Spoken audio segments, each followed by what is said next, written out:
আমার মানে এই ব্যাচের স্টুডেন্টরা মানে যারা রয়েছে, আমি এক একজনকে কপাল গুনে পেয়েছি, মানে কি বলবো। যাই হোক, পেছনে আমার ঠাকুর দেখা যাচ্ছে, তো কপাল গুনে পেয়েছি।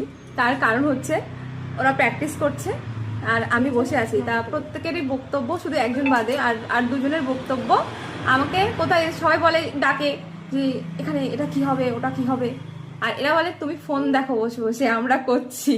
মানে এরকম স্টুডেন্ট কি কারোর আছে? কপাল করে পেয়েছি আমি স্টুডেন্ট। কি হয়েছে? ভয়ে সব গুলিয়ে যায়, ভয়ে সব গুলিয়ে যায়। আমি ফোন দেখলে কাজ ভালো হয়, তাই তো? তুমি তাকিও না, তুমি আমি করি তারপর তুমি দেখো, তুমি তাকালে আমি সে মনে থাকে না কিছু আমার। দেখো এটা হয়েছে কিনা। হ্যাঁ হয়েছে। তাহলে তুমি তাকাওনি বলে সুন্দর হয়েছে। হ্যাঁ, একমাত্র বৃতিকা বাদে এই দুজনের বক্তব্য সবসময়, মানে আমি থাকলে ওদের কাজ ভালো হয় না, কাজ ভালো হয় না। আমি না থাকলে, মানে না তাকালে ওদের কাজ ভালো হয়। আমি যখন বাইরে থাকি তখন ওরা সুন্দর কাজ করে, মানে ওদের বক্তব্য এটাই।